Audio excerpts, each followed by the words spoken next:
We are back from surviving to thriving, and we are just focusing on the thriving part.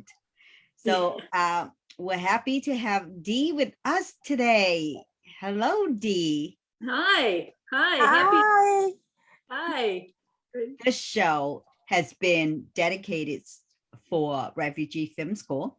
So if you're watching, we ask if you can kindly make a donation if you could. I mean, if you, in the spirit of giving during the holiday season, and we're supporting Refugee Film School, which is a group of refugee students in Malaysia who needs computers and equipments, and so they can learn the digital product, so they can be able to be self-sufficient moving forward, to make a living. But without further ado, we have our wonderful new author guest, Dee Britt, with us today. And Dee's from Oklahoma, A-OK.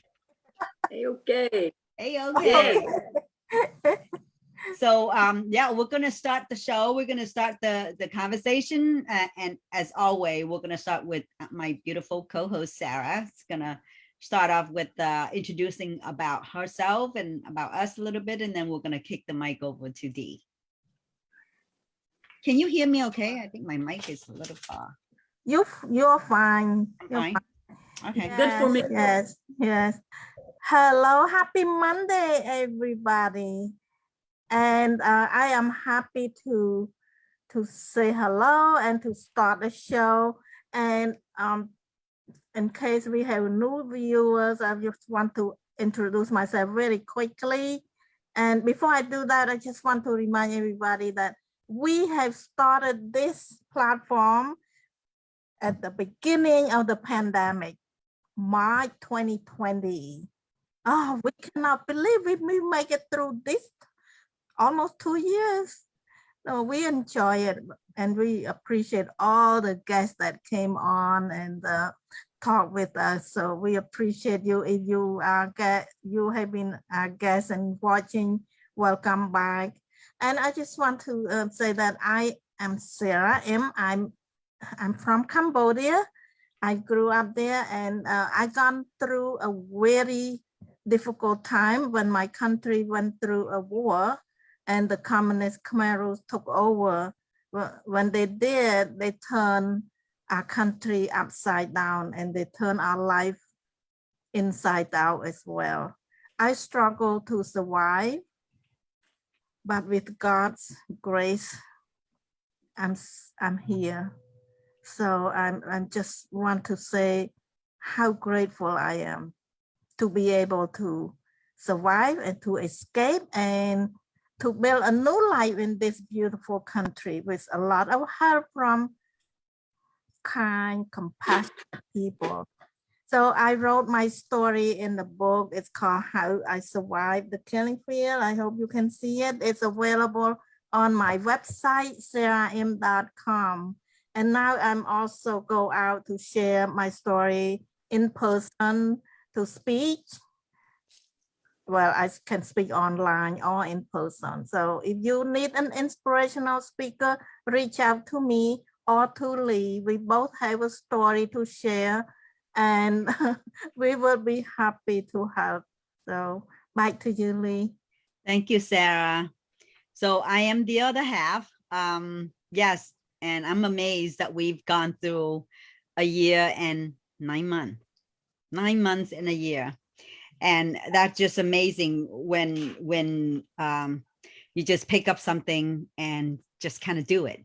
And, with each other's support, we are getting stronger and stronger every year, every month, and we got here. But my name is Lea Tran. If you are first come to our platform, welcome. And I come from a story similar but different. Also refugee from Vietnam. I'm a neighbor country of Cambodia. But Sarah and I have been going through the very similar period from 1975 to 79. Both countries were suppressed by the communists. And my family been living, you know, in a hellhole during that time as well. And my father decided that we're going to have to do something about it, which he took the courage and escape out to the sea, taking away with him 495 people plus 7 members in my family. So we were out in the sea and made it after 7 days. The point is, we got to America, and that was just the beginning of rebuilding a life. And so I told my story on the TEDx stage 2-3 years ago. It's called I Did Not Miss the Boat. And my message is, if I want everyone to know that you don't have to miss the boat. Nobody should miss their boat. If you know how to build your boat, if you know how to rock your boat, if you know you have a vision, you can take your boat there. Nobody should miss their boat. Life is so beautiful when you know where you're going, what you can do with it. So that's the whole message about my my things. Like, you can always create opportunity in the midst of adversity, no matter where you go. If you have the will, it will happen. So so every month we have a different theme to talk about what we're grateful for, or what's the theme. So this month we are talking about reflection. So it's very appropriate for December. Take a second, take a minute, take a breath to reflect what is your life about before you go forward. And that's why I like to conclude. And, you know, I think that December is just great. And today we have Dee Britt. Just a quick introduction. Dee is a physical therapist, also a songwriter, also an author. Her book is in the giant poster behind her, Fireside, and I just read it this weekend. Oh my God, there's so many nuggets in that book.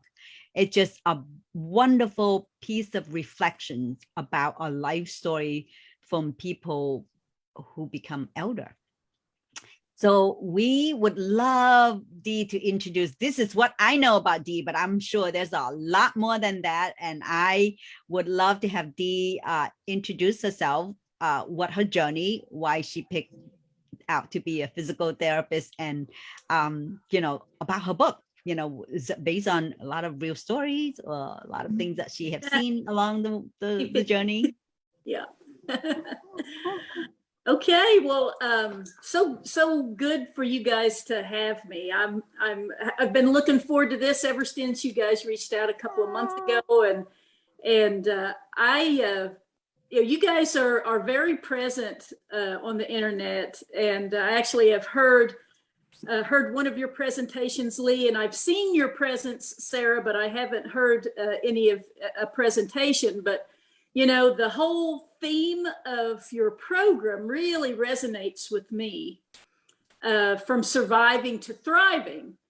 And I kind of chose my life path that way. You know, I'm a physical therapist, and so I am trying to take people from existing or just surviving day to day, and, you know, from just existing to really answering their call to their life, you know, through doing physical therapy and helping them with physical ailments.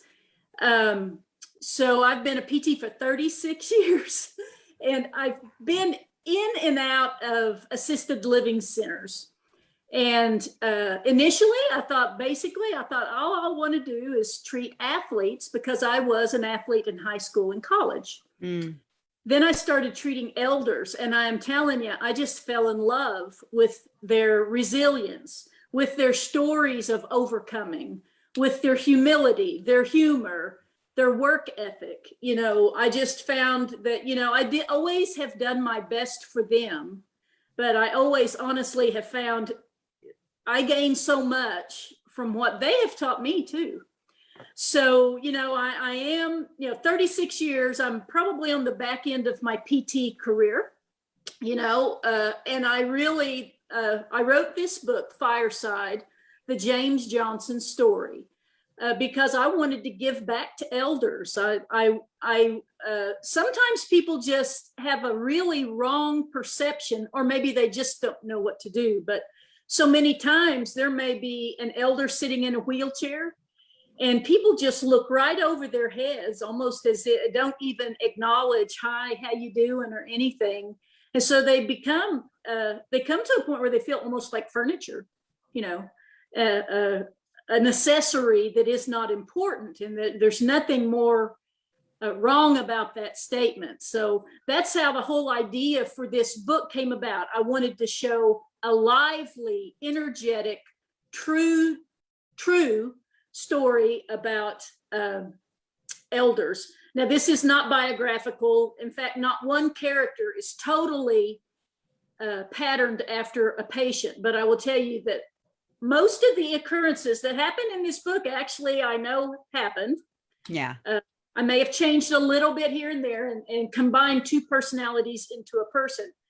But that's how the whole idea started. I just wanted a platform to give a good hooray to our elders.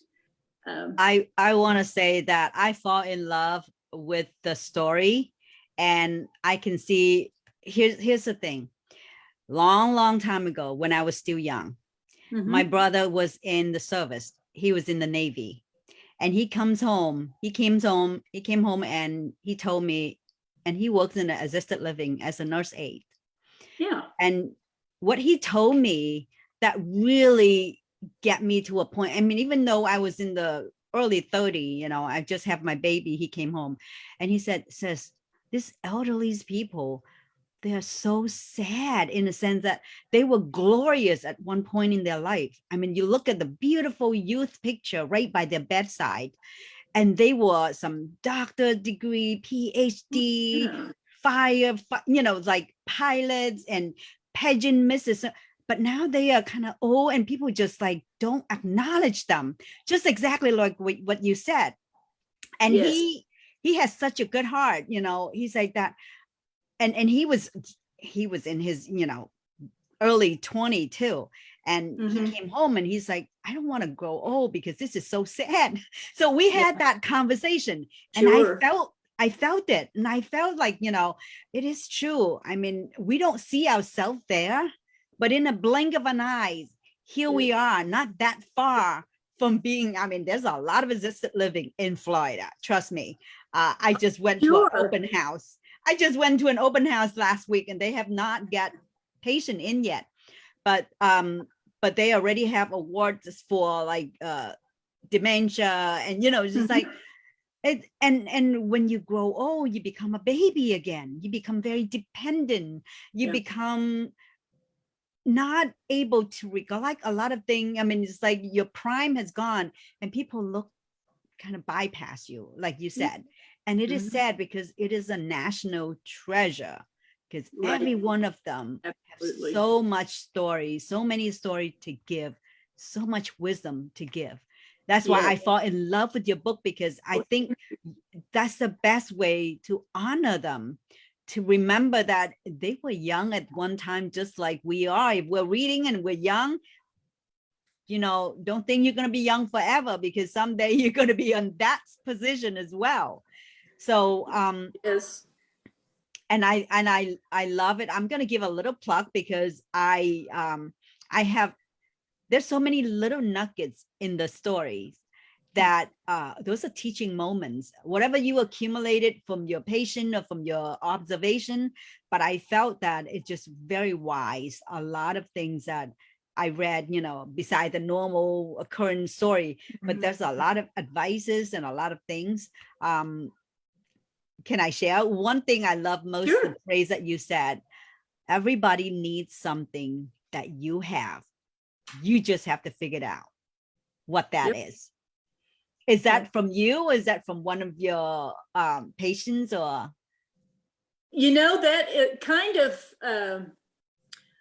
nobody actually said it like that, but that is something that I have just come to find with a lot of my patients, and they've taught me, they haven't really said it, but just like, you know, there's what you're talking about, I try to replicate that. Yeah. But in James, you know, James, the lead character, was a Black boy, sharecropper son, who was extremely resourceful. he was gathering information all the time, but he didn't have a college education. Yeah. And as time went through his whole life, that's how he realized success. He would look to see what somebody was in need, and he would just help people. Yeah. If you needed help, he would go help you. And then next thing you know, they would recognize he needed help. And then how real is this character with somebody you know? You completely make this one person up, or how close are you with this character in real life? Yeah, in real life, he is a hodgepodge of different people.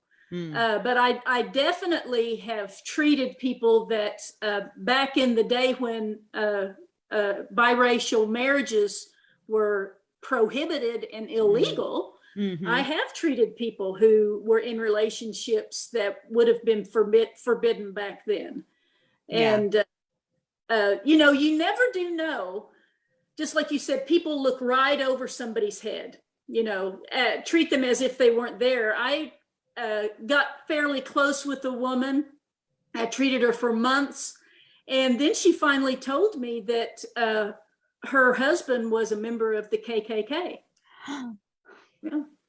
Wow. And so some of that story, some of this part in the book where it talks about those kind of I believe it. I mean, it's like in the Midwest, there's yes, a lot of that, and sometimes like right in your face and you don't even know it. Yeah. And so she bone chilling stories that she told, and I was able to integrate some of that. So he is a hodgepodge. He is 2 or 3 personalities that I put together to get really, really what I was going for. I love the way that, you know, one of the other things is like knowledge is power. What his mom told him, knowledge is power.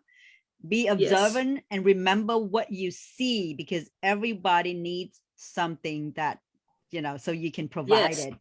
Yes. So that's really a great thing. I remember my dad said that too, but he didn't say the part that everybody gonna need something that, you know, but he just like very observant, just be very observant. And I love the character that how he just like to sit in the corner and watch everybody's move and know everybody's rhythm, and then find the people that need it most to help.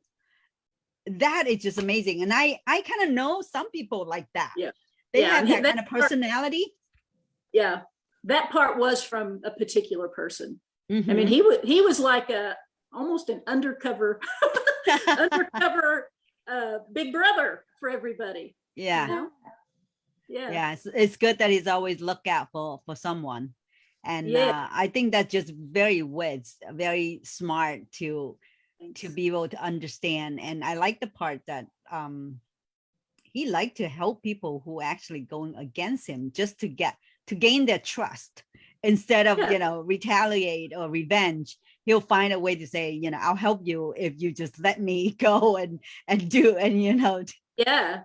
I mean, he realizes that early on with life or death situations, you know, really. I mean, folks, anybody who might be listening doesn't really know what I'm getting at there, but James is a Black boy in the 50s, late 50s, falls in love with a white girl, and all of don't give it all away now. Oh no, don't give it all away. It's just about the trials they go through. Yeah. To no, make I'm trying to get people to buy your book. Yeah. Oh, I want that. But anyway, it's no, it's a really great book, and I thoroughly enjoy it. And I thought that so what's next for Dee?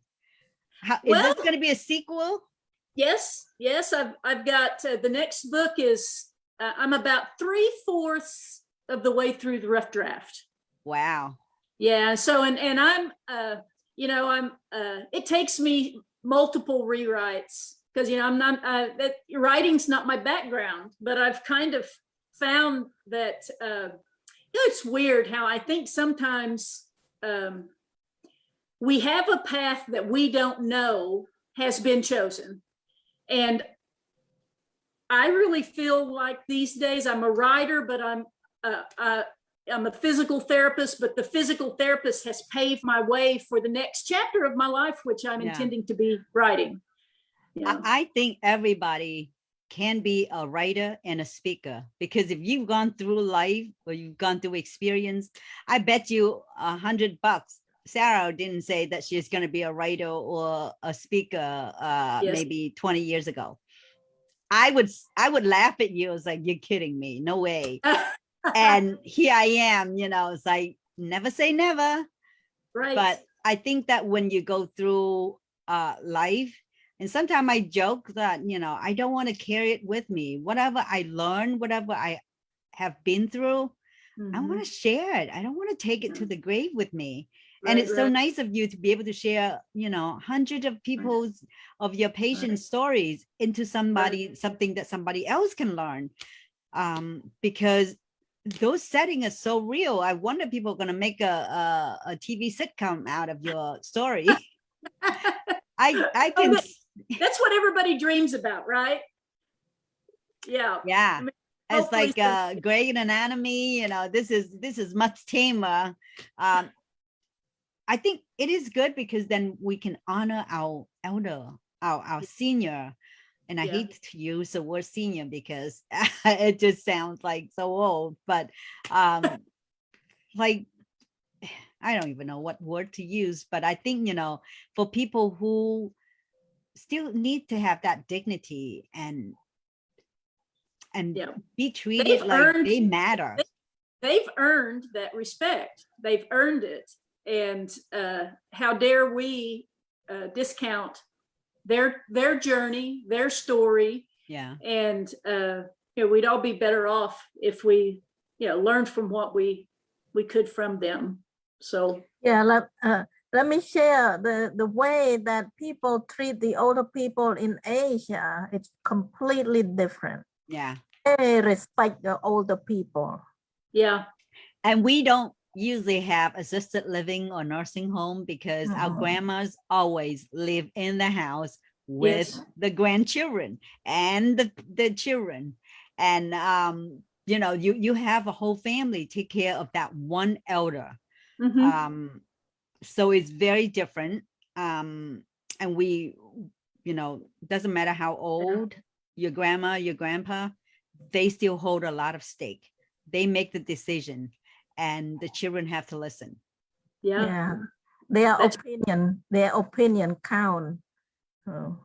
That's good. Yeah. And that's what my brother said too, that just older folks just can be very lonely because sometimes the children live far away, or sometimes, family just kind of like fall apart. And and one thing I have to admit this, some of the people here, they like that independent. They don't want to live with the children. It's not like sometimes that it's not their children don't want to live with them, but because they feel like, this is America. It's very different. That's why culturally wise, it took me a while to understand, like, kid 18, you're independent. And you just like, be out of house. For us, it's like, no, you still have to come, part of it. And then senior or older people, the same thing. They like their own space. They don't want to mix up. So there's good and bad in a sense. But I think that the assisted living become like a second home for a lot of people. True. And even how funny that James, worked so hard to go home and then realize that he needs to move on because it's not the same. Yeah. And when you're reflecting something, life is always moving forward, and you kind of like accumulate the people around you and make it your new family if your loved one is no longer around, because memories is still a part of good memories, but it's not the same when you are trying to living with just an image in your head. Right. So it's so ironic that he worked so hard and then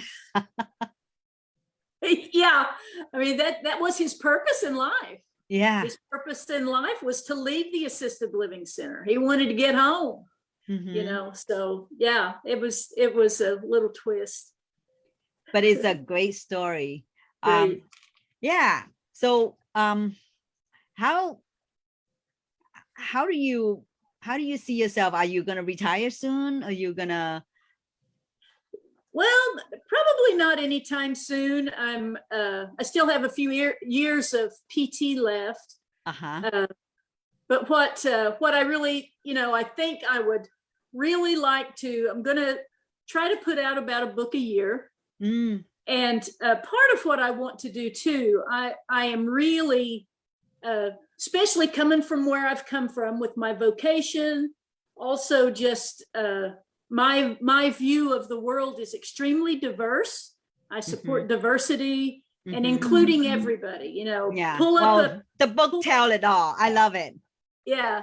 Pull up a chair, and let's sit down and visit kind of thing. And so I hope in the middle of this book and the series that continues to bring in people who we might view as really different and expose how similar we really are in a lot of ways. And that's another thing that I hope to accomplish. And another thing that I have just realized that I think there's some value in the fact, because I'm really kind of getting in on this later than most people, is to really tell everybody my fumbles, my, oh my gosh, I can't believe I did this or that, mess ups, and just remind everybody that if you start a dream when you're in your 60s, I'm 60, I'm not that far behind you. So. Yeah. But I mean, you just don't say never. Don't say never. Right. Say you can't do it or won't do it. If you dive in head first and you utilize who you know, like James, who do you know that might be able to help me? Yeah. Then I've had so many people help me through this whole process. Donna Bayless is like a technology wizard, and I am the polar opposite of that. Amy Lee, you guys know Amy. She literally, I would say, drug me across the finish line. She is such a generous. Yes, she's diehard. Yes. Carolyn Leonard told me in the beginning, finish the book. She was a patient of mine. Finish the book, Dee. You can do it. She's an author. Here's a suggestion for you. Yeah. I love that if you take the story and go to the assisted living and tell stories and ask people to share their story. Yeah. That would be another great platform to talk about it, because people want to be remembered, people want to be appreciated, and telling their story matters because it makes them feel important. And it is important, just like so many people have been through, like Mr. Epstein's, go through the Holocaust. And, it's like, I could just shove my story under the rug and nobody knows about it, or I can just share it. And so Sarah, so you and every single one of us have story that we don't think it matter to people, but actually is jaw-dropping for a lot of people. Yeah. And I just love how you bring everyone's stories into that one place, and it just kind of mash it all. It's just beautiful. Yeah. I used to, go ahead. You can do the storytelling, speaking at the different nursing or assisted living facilities. You can go from one to another around the country. I just did that with the Wisconsin Senior Center. Really? They did a virtual online. Yeah. Sweet. I did a presentation online with them. Yep. Yeah. So there's a need out there. And I think there's a lot of the assisted living, they needs activity for the elders too. Right. And there's so many stories out there that need to be honored, and people are curious, and story connecting people. So it's a beautiful way to revitalize that. Right. I agree. Also, different assisted living or nursing home, they have book clubs. So you can explore the book club, because your book will fit into their club. I've got to tell you, one of my high school classmates gave the book, she read it, gave the book to her mom, who is in an assisted living, and her mom took it to the administrator and said, I want to do this book in our book club. And they started it, and I went and visited them. Mhm. I attended one Well, of their book club meetings. it is a hot topic because you are talking about them. You are, Yeah. having the story that it's very relatable to them. Yes. It's not anywhere far-fetched, it's just like right in the assisted living. And I think, a lot of reflective story like that, is so many valuable lessons that only if somebody is just kind of like pried it open, and then people will start pouring it out. Right. And that's Right. how you can connecting the whole entire community together with their stories. Oh, yeah. Yeah. I'm going to get it done. That is something. Yeah. Like the next year, I need to think forward more, like plan for a couple of years and try to get some regular events like It's that. not easy to just produce a book a year. I mean, I need to get my butt down to the chair and start writing the next book. But it's just all up here, but it doesn't come down that easily. I mean, it just like it is. So what's your challenge? I mean, what is your challenge as a writer? I would say some of the biggest things that were challenging, it was just being willing to change habits. I mean, I would get up, I had a certain routine, but then when it becomes that there's not enough hours in the day, so you get up earlier, and I just make priorities. I carve out a time, a few hours to write. I try to do that daily. And you got to be disciplined. I think to be a writer, you have to be super disciplined, and which I don't have. I mean, I am like spontaneous person. I like to just do stuff at the moment. And being a writer, you really need to have the fixed routine hours to just sit and put everything else aside and then just focus on writing. And that's my challenge. I don't know, you have the same challenge. I am that girl. I cannot, I mean, it is, if I make myself, I mean, I can organize things, but I am literally that person. Like if I'm taking notes, I'll have a star over here and I'll draw an arrow and 2 or 3 things, instead of just really formatted. That's just how my brain works. So that's probably, and another thing is to really not be afraid, because you're going to be told no.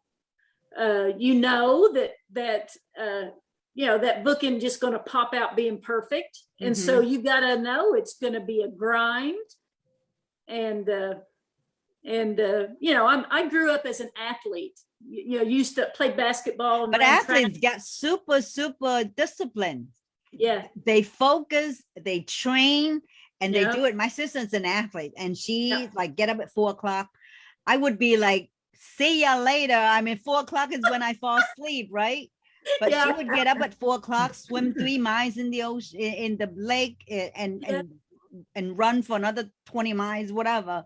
Oh my. And she did triathlon, and she did Ironman, and she, whatever. And I was like, you're crazy. Leave me alone.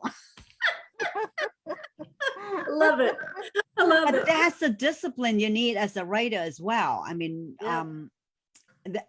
if I didn't have the pandemic, I probably wouldn't pull that book out of that hat either, because I would just keep stalling and stalling. Yeah. I've got to have deadlines. If I don't do what, I don't have deadlines. Oh yeah, I'm the deadline girl. I just like to put out fires when it's burning instead of preventing. So that is so bad of me. But so that could be a fun and second retirement career when you can travel the country and talk to assisted living residents, right? Yeah, I'm passionate about it. I really think, so many people who don't get recognized, they don't get to speak, they feel they have no voice. To give a voice to those people, I just think that my paths my paths have converged onto this. I think it's a calling. I think I need to be doing it.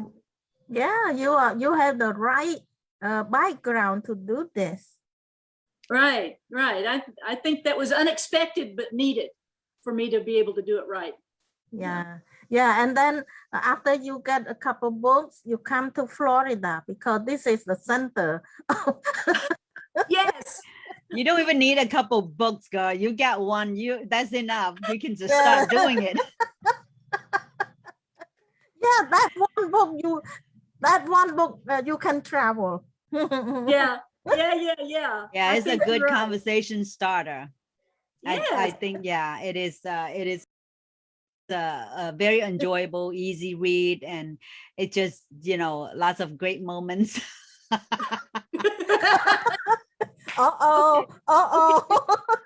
are a few spicy places. I gotta drink some water to cool me down. Yeah. But it's good. It's real. Alert. It is real. It is real. And I did that on purpose. Yes. I did that on purpose. Yes.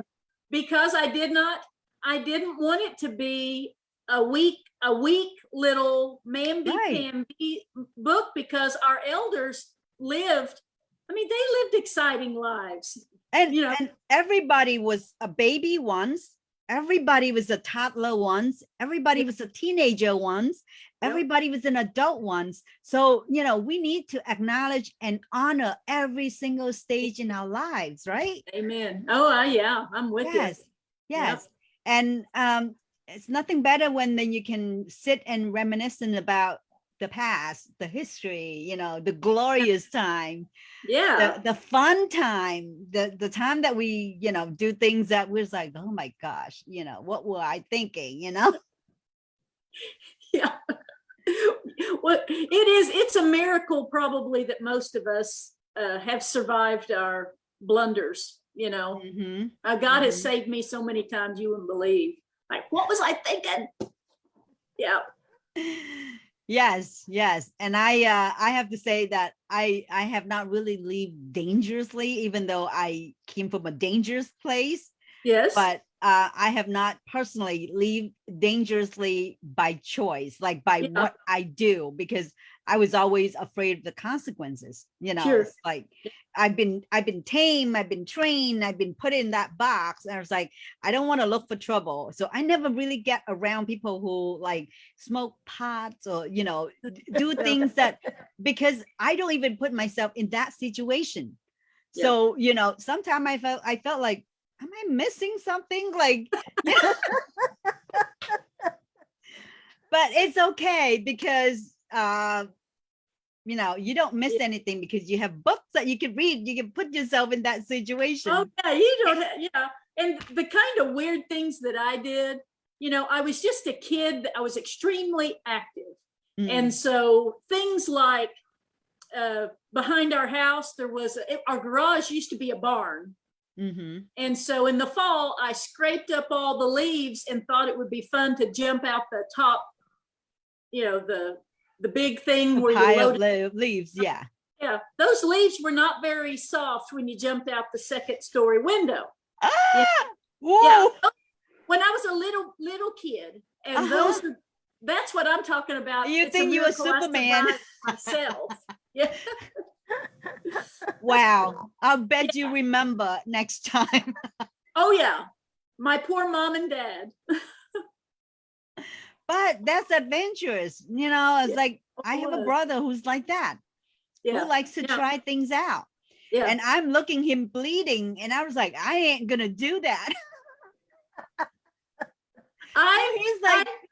He got a fist and punched over a glass door just to see how rough it can be, and it was bleeding everywhere, and I have to go call an ambulance. I was like, why are you so stupid? He's like, I'm testing it out. Yeah. I mean, I don't even have to do that. I've got all the privilege of watching close up. So yeah. So well, see, I was your brother and my sister was you, because she usually is the one that found me bleeding and she would go run and get my mom and dad. God bless you. God bless you. You're the frontier. Yeah, it's like my brother. Yeah. I always admire him for his courage or his stupidity. I don't know. But it is fun because you come from the same parents and one is like this and one is like that. Yeah, totally And, different. you know, same thing with the elder. I think you can, like you said, it could be a convict, it could be a priest, it could be somebody who's all concentrated in one place. And that's what the beauty of it. You can share, everybody have a different journey. And you can always connect in a different way, you know, sit and chat and open up and see the different of each one of us that we bring to the table. We'll bring to this the world. positivity that everybody has. Yes. Yeah. So I love talking to you, but I know that the time has been like well spent. And if there's one thing, or what's the takeaway if you want to tell our client, our audience, what is one advice that you could give them, you know, before they move into the assisted living? Oh, I would tell everybody that, you know, there are sayings that say, you know, home is being with people you love. Home is being with people you connect with. Where your heart is. Where your heart is. And I personally, I've had multiple patients that were at home and transitioned to an assisted living center. And the amount of interaction with other people has blessed them so much. Yeah. And they really do gain some independence. And so to many of my patients that thought they would hate it, have found little pieces of it that they have loved. It's a family. It's a new family. It is a new All family. right, one last question before we go. Are you ginger?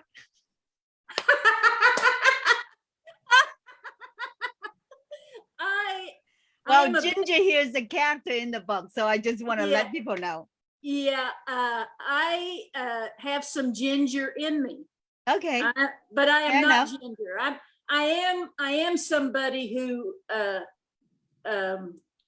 you know, I just really, it would really bother me if somebody were to make fun of one of my patients. I'm an advocate.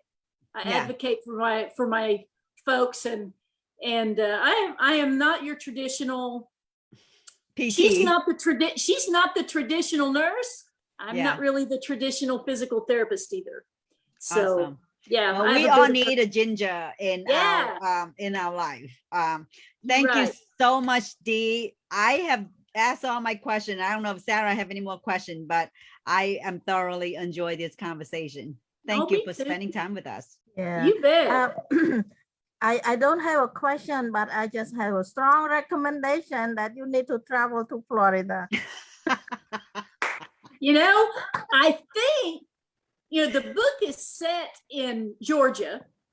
So maybe one of these days I'll hit Georgia and I'll just keep going. Yeah, make a tour. Make a tour. Right, right. Well, contact all the assisted living and start doing it. Yeah. I'm there. Well, thank you so much. Thank you, everyone who is watching. So if you have a chance to be here with us, we would love to hear from you.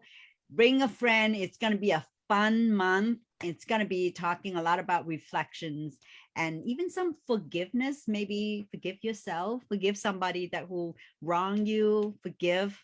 But last plug for the Refugee Film School. If you have friends or anybody who looking for a cause, Refugee Film School is the place that we are supporting, and we hope that you can be generous and you know, go to refugeefilmschool.com, and the donation is there because we're trying to raise money to buy computer for our students. So, you know, whatever you can do, we also appreciate that. Is it Refugee Film School? Yeah. Okay. Yeah. I just want to make sure. Yeah. Refugeefilmschool.com. Gotcha. And then we have a Facebook page too. They actually trying to do some fundraising, and but you can always find it on the website. So have a wonderful night, everyone. Thank you so much again, Dee, and I'm looking forward to see what you're coming up with the next book and your adventure for next year. All right. You guys, I appreciate it so much. Thanks for having me. Oh, Yeah. thank you. Thank you for being with us. You bet. You bet. Fun.